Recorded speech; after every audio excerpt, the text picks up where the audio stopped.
ये कहानी उस वक्त की है जब मैं हाई स्कूल में पढ़ता था। क्रिसमस की छुट्टियां चल रही थी। मैं गांव में रहता था, जिसके कारण हमारे आसपास का जगह काफी डल था। वैसे हम क्रिश्चियन नहीं थे, पर फिर भी मैंने अपने घर में क्रिसमस ट्री लगा रखा था। त्योहार के वक्त डेकोरेशंस एंड लाइट्स के कारण हमारा छोटा सा घर मानो जी उठता था, जो मुझे बहुत पसंद था। क्रिसमस की रात मैं अपने दोस्तों से मिलकर वापस अपने घर आ गया। मेरे घर पे कोई नहीं था, क्योंकि मेरे भाई को उसके कॉलेज से छुट्टी नहीं मिली थी और मेरे पेरेंट्स भी कुछ दिन के लिए बाहर गए थे, विच मेड मी सैड। पर मैं क्या कर सकता था, घर पे मैं अकेला था, इसलिए मैं टीवी देखने लगा। मेरे भाई ने फ्लैश के सारे एपिसोड्स रिकॉर्ड करके रखे थे, जिसे मैं काफी एंजॉय कर रहा था। अभी थोड़ी देर हुई थी कि एक अजीब सी वैन मेरे घर के सामने से गुजरी, but it was Christmas Eve और मुझे लगा कि कोई टॉय या आइसक्रीम वैन होगी, और उसे इग्नोर करके मैं टीवी देखने लगा।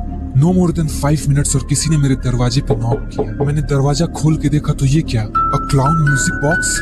Is that supposed to be a joke? I was little creeped out, क्योंकि उस वक्त हमारे एरिया में बच्चों के गायब होने और क्लाउन साइटिंग्स की बातें बहुत चर्चा में थी। पर मैंने इन बातों पे ज्यादा देर तक ध्यान नहीं दिया, क्योंकि मुझे लगा कि हो सकता है कोई मेरे साथ प्रैंक कर रहा हो या किसी शैतान बच्चे की ये करतूत हो, और मैं वापस आके टीवी देखने लगा। अभी कुछ देर ही बीता था कि अचानक फिर से कोई मेरा दरवाजा खटखटा रहा था। जाकर देखा तो वहाँ कोई और नहीं, सेंटा क्लॉज खड़ा था। मेरा मतलब एक आदमी सेंटा क्लॉज की ड्रेस में। मैंने बोला, सेंटा क्लॉज मेरे घर पे?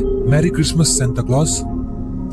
और तभी अचानक मैंने जल्दी से दरवाजा बंद किया। ये एक क्लाउन था जो सेंटा की ड्रेस में मेरे घर आया था। I was shocked to know कि वो क्लाउन्स की कहानियां और बच्चों का गायब होना सच था। अभी मैं ये सोच ही रहा था कि वो क्लाउन मेरे विंडो के पास आ गया और मुझे देखने लगा। दिस वॉज द चांस कि मैंने उसे अच्छे से देखा। सच कहूँ तो उसे देख के ऐसा नहीं लग रहा था कि वो कोई आदमी है जिसने मेकअप कर रखा है, but instead he looked so real. मैं बहुत डर गया था, क्योंकि उसकी और मेरे बीच केवल एक विंडो का फर्क था। मैं जल्दी से वहाँ से क्रॉल करते हुए एक सेफ प्लेस पे आया और 100 नंबर कॉल किया। टू बी ऑनेस्ट, इतने सालों में पहली बार I was scared for my life. मैं वहीं टेबल के नीचे छिप के बैठा रहा और पुलिस के आने का इंतजार करता रहा। Every minute, every second felt like an hour. वहाँ थोड़ा भी आवाज होता था तो मैं चौंक जाता था, पर थोड़ी देर बाद मैं रिलैक्स हुआ जब मुझे पुलिस की ब्लू एंड रेड लाइट दिखाई दी। Cops had arrived.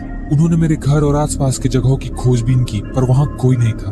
वो music box, van, all were vanished, just gone. उस दिन के बाद मैं अपने भाई के घर मूव कर गया, जो कि शहर में था। यहाँ गांव जैसा एकांत नहीं था, पर मैं यहाँ ज्यादा सेफ था।